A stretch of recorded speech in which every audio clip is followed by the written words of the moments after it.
Hello everyone, welcome to my channel learn and grow 26। आज हम करेंगे सीडीपी के लिए 24 के लिए मिडीवल इंडिया के शॉर्ट और मेन पॉइंट्स। सबसे पहले हमारे पास टेट के एग्ज़ाम्स के लिए सिर्फ 7 डेज़ बचे हैं, ये सोच लें, बाकी हैं 7 डेज़ आर लेफ्ट। तो हमें उसमें क्या करना है, हमें घबराना नहीं है। जो लोग पुरानी तैयारी कर रहे हैं उन लोगों के लिए भी कि घबराना नहीं है। सिर्फ जो हमारे पास मेन पॉइंट्स हैं और नोट्स हैं, जो भी हमारे पास मटेरियल है, जो हमारे पास नोट्स हैं या प्रीवियस पेपर है, जो भी हम कर रहे हैं उसको सिर्फ ध्यान से बार बार रिवाइज करना है। इसीलिए मैं आज आपके लिए लेकर आई हूँ मिडीवल इंडिया के पूरी हिस्ट्री के जो आपको मेन पॉइंट्स रिवाइज करने हैं। जो क्वेश्चन हमारे लिए ज़्यादातर आते हैं, जो मैंने प्रीवियस पेपर से जो मैंने ख़ुद तैयारी करी थी, मैं उसके बारे में बता रही हूँ और कर रही हूँ उसके बारे में बता रही हूँ कि जो मेन पॉइंट्स हैं हमें सिर्फ वो रिवाइज करने हैं। रिवीजन हमारे लिए इन लास्ट के डेज़ में बहुत इम्पॉर्टेंट है।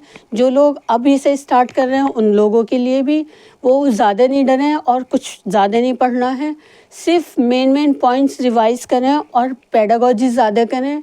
कोर्स की जो आप अगर वीडियोस देखते हैं, आप किसी भी वीडियो से या मेरी वीडियो से ये मेन पॉइंट्स रिवाइज कर सकते हैं सभी के। अभी मैं मिडीवल इंडिया करा रही हूँ, उसके बाद मॉडर्न इंडिया, और उसके सिर्फ मेन पॉइंट्स आप 2-3 दिन में रिवाइज कर लें और प्रीवियस पेपर की रिवीजन करें। उसी से आप सीडीपी, इंग्लिश और हिंदी, अगर ये आप 3 सब्जेक्ट अपने मेन कर लेंगे, पक्के कर लेंगे और उन्हीं को अच्छी तरह से रिवाइज करेंगे तो आपके उनमें भी हमें इसमें कोई ना नेगेटिव मार्किंग है और ना हमारा कोई कंपटीशन है। सिर्फ हमें क्लियर करना है, 90 मार्क्स लाने हैं।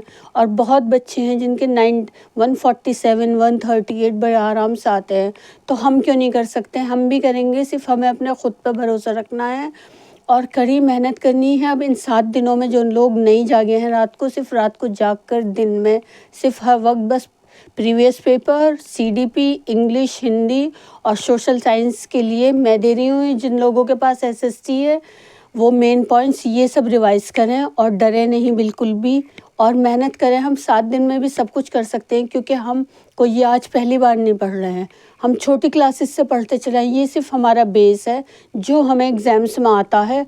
और पेडागॉजी और सीडीपी में और इंग्लिश में, हिंदी में 15-15 नंबर की तो पेडागॉजी आ जाती है, जो हमें रिवीजन से खुद पता चल जाएगा। हम प्रीवियस पेपर करेंगे अगर, तो हमारी सीडीपी तो उसी में पक्की हो जाएगी। आगे एग्ज़ाम्स की बाकी के पेपर की बात रही, जो क्वेश्चन आते हैं तो वो हम बचपन से पढ़ते चले हैं। अगर हम एक बार, आप 7 दिन की बात करेंगे और हम 4 दिन में भी ठान लें कि हमें रिवाइज़ करना और करना है, तो हम सब कुछ रिवाइज़ कर सकते हैं क्योंकि वो हमारा कुछ नया नहीं होता, हमारे सिर्फ बेसिक आता है जो हमें रिवाइज़ करना होता है। तो हम पहले कर चुके हैं स्लेव डायनेस्टी, अब हम करेंगे खिलजी डायनेस्टी।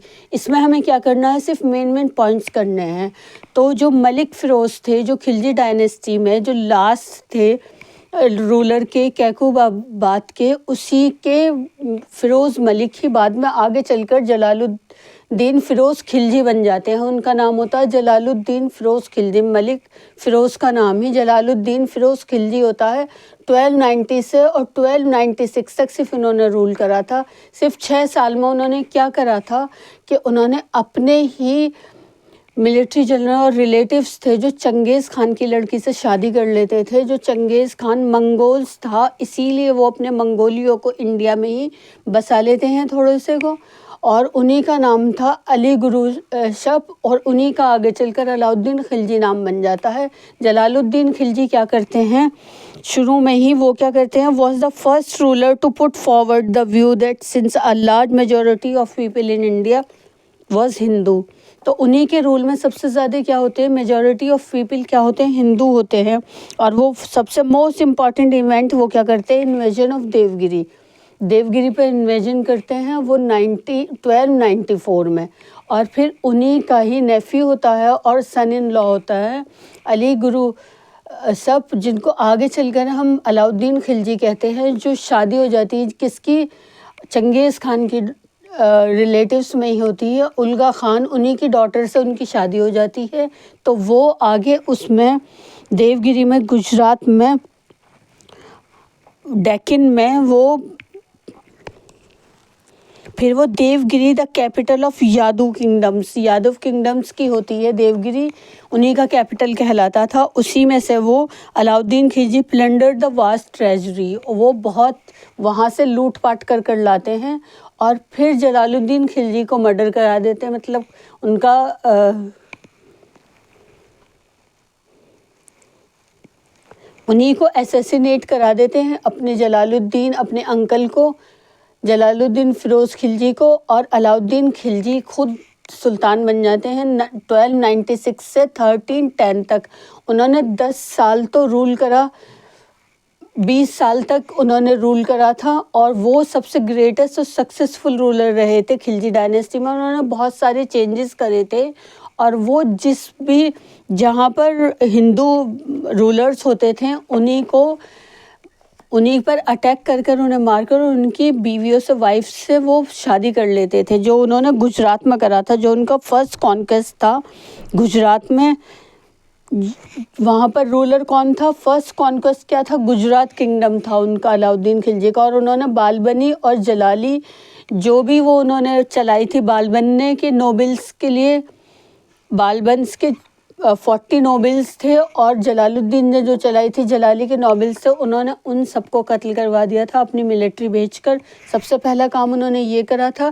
फिर उसके बाद उन्होंने गुजरात किंगडम को वो करा था, कॉन्क्वेस्ट करा था, जो वहाँ की सबसे रिच किंगडम थी गुजरात की, क्या थी, वेगला किंग और राय कर्णादेव सेकंड, जो वहाँ के सबसे रिच रूलर थे, उन्हें कॉन्कर करा उन्होंने।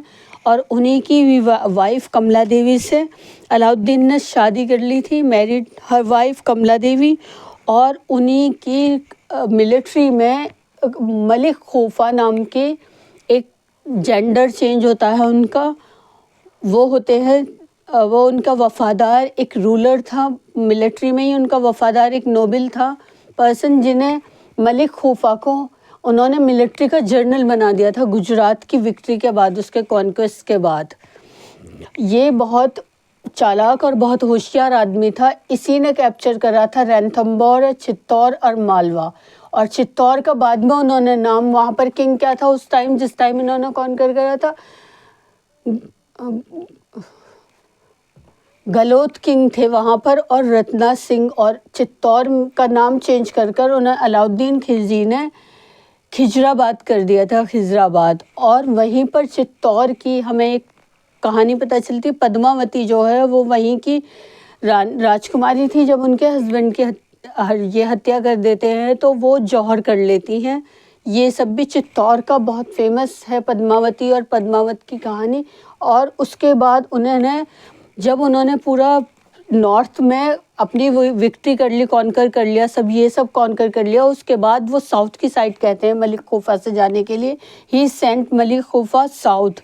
तो वो साउथ में भेजते हैं। वहाँ पर मलिक खोफा ने डिफीट करा यादवास को ऑफ देवगिरी, जहाँ पर रूल कर रहे थे रामचंद्र देवा। और अभी और भी है आगे, अभी बनी रही है मेन पॉइंट। सबसे अलाउद्दीन खिलजी ने 20 साल तक रूल करा था, जो बहुत ही, उसमें बहुत सारे पॉइंट्स है। अभी आप ये सब पॉइंट्स एक बार रिवाइज कर लीजिए, स्क्रीनशॉट ले लीजिए, अभी और करते हैं। और ये सब सिर्फ आपको अलाउद्दीन खिलजी में से ये सब मेन पॉइंट्स आपको रिवाइज करने होंगे।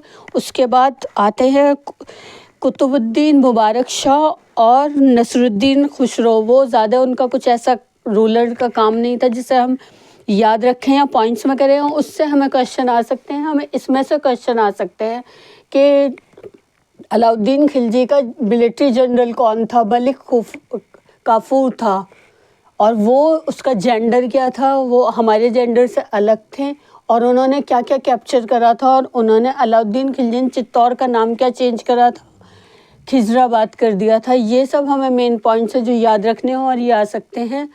इसलिए पहले आप ये सब रिवाइज कर लें बस, और कुछ ज़्यादा करने की ज़रूरत नहीं है। और अभी और थोड़ा और बाकी है अभी।